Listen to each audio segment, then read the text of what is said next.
मुसलमानों को, हम नहीं मानते ऐसे फैसले को। ये जजों को कहां से आर्डर मिल रहा है, कहां से इशारा मिल रहा है, मुझे मालूम है, बोलेगा भी नहीं, क्योंकि हाथी को गन्ना दिखा दिया है विवेक जी।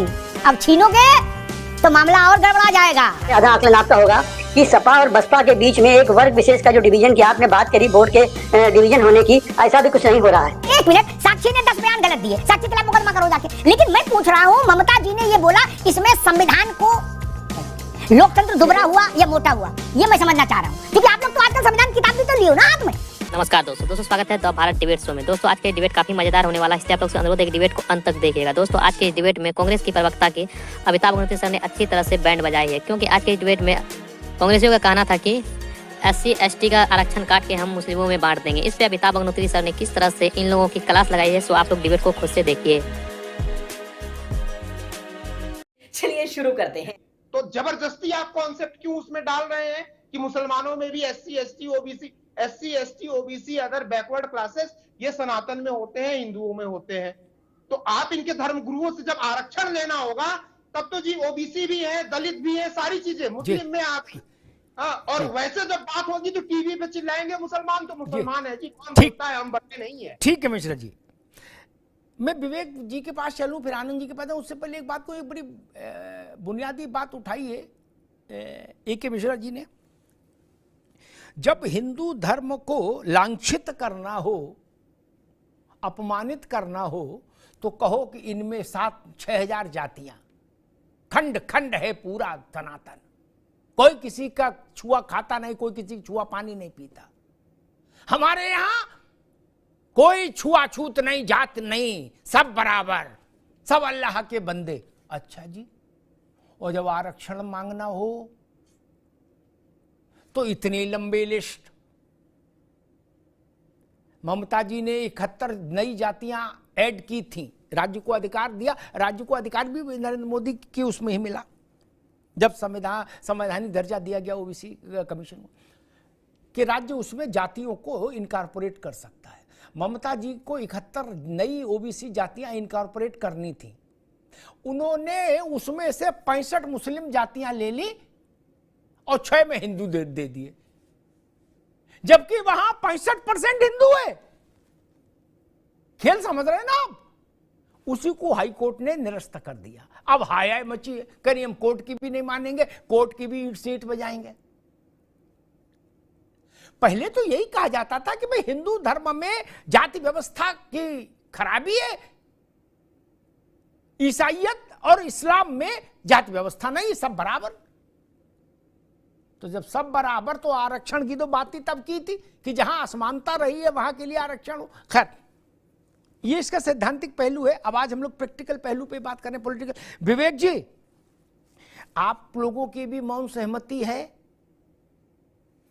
या अकेले उन्होंने ऐलान ठोक दिया? एक दूसरा प्रश्न ये कि जो बात नरेंद्र मोदी, अमित शाह और योगी आदित्यनाथ लगातार कह रहे हैं कि इनकी मंशा है मुस्लिमों को आरक्षण देने की, धर्म आधारित आरक्षण देने की, उस बात पर तो मुहर सपा ने खुद ही लगा दी। नहीं, जब उन्होंने छाती ठोक के कह ही दिया ANI के माइक पर कि आएंगे तो बिल्कुल देंगे आरक्षण जी, और अगर संविधान बदलना होगा संविधान बदलेंगे, कानून बदलना होगा कानून बदलेंगे।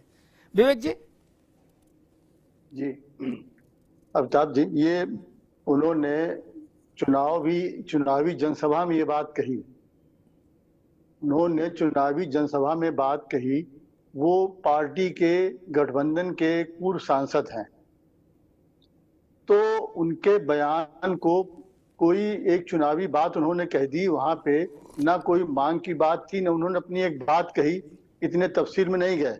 अभी कुछ दिन पहले आप ही के चैनल में बात हो रही थी संविधान बदलने की बात को लेके, तो लल्लू सिंह और जो सांसदों ने भाजपा के कहा था कि हम संविधान बदलेंगे, तब यही बात आई थी, क्या वो संविधान सभा के जानकार हैं या क्या हैं, वो एक सांसद उन्होंने बात कह दी। तो आज अगर वही परिप्रेक्ष्य में देखिए आप कि उन्होंने, अगर हसन जी ने, पूर्व सांसद ने ये बात कह दी, तो ये चुनाव में एक बात कह दी।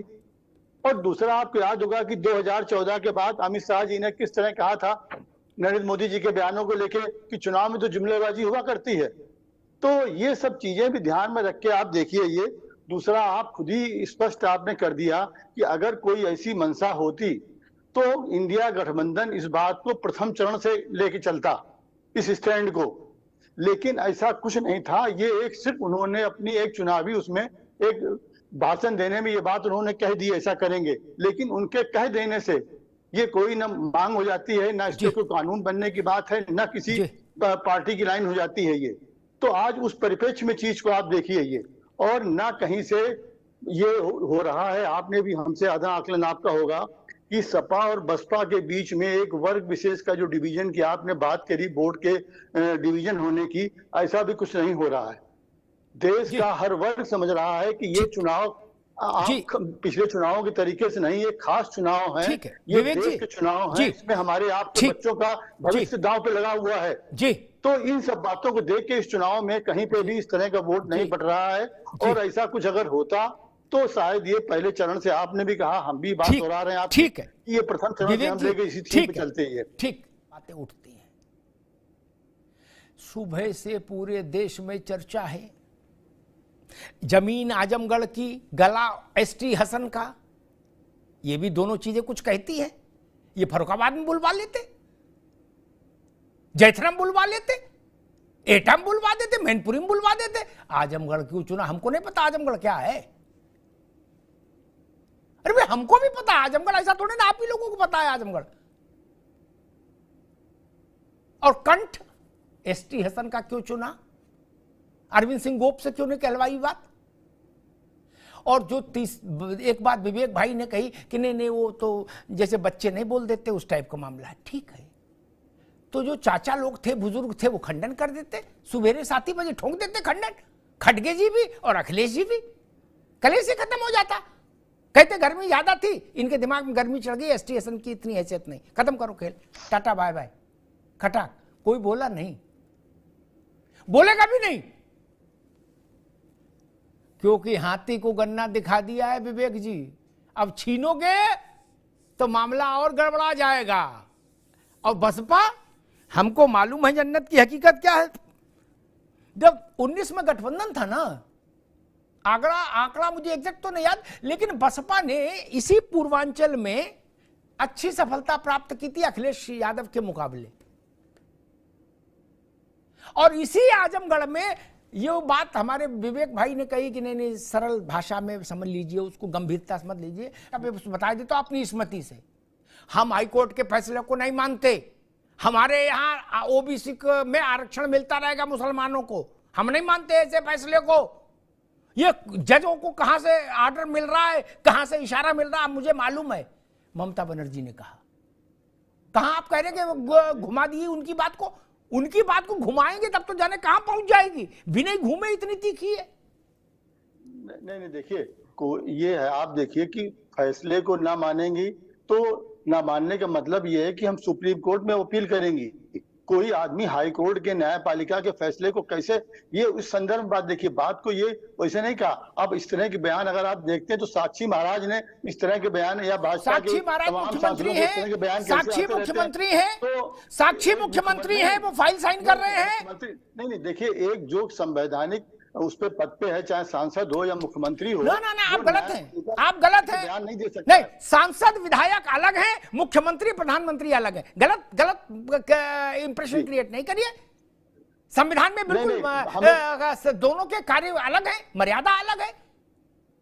लेकिन बयान देखिए, न्यायपालिका के प्रति सबका सम्मान, चाहे वो सांसद की बात हो या बयान की मैं बात कर रहा हूं। अरे भाई, मैं पूछ रहा हूं विवेक भाई, मैं पूछ रहा हूं, साक्षी ने, एक मिनट, साक्षी ने 10 बयान गलत दिए, साक्षी के खिलाफ मुकदमा करो जाके। लेकिन मैं पूछ रहा हूं, ममता जी ने ये बोला, इसमें संविधान को झटका लगा या संविधान को रसमलाई खाने को मिली ऐसे बयान से? लोकतंत्र दुबरा हुआ या मोटा हुआ, ये मैं समझना चाह रहा हूं। क्योंकि आप लोग तो आजकल संविधान किताब भी तो लियो ना हाथ में, और जिस नेता से पूछो वो कहेगा चुनाव है, वो कहता लोकतंत्र संविधान बचाने का। क्या ऐसे बचाओगे, ऐसे बचाओगे लोकतंत्र मित्र? तो दोस्तों, आज का ये डिबेट समाप्त करते हैं। आई होप कि आप लोग को काफी ज्यादा पसंद आया होगा। और पसंद आया हो तो एक लाइक एंड चैनल को सब्सक्राइब कीजिए। साथ में आप लोग कमेंट बॉक्स में अपनी राय जरूर लिखें। चलिए मिलते हैं कोई और लेटेस्ट जमदार वीडियो में, तब तक के लिए जय हिंद, जय भारत।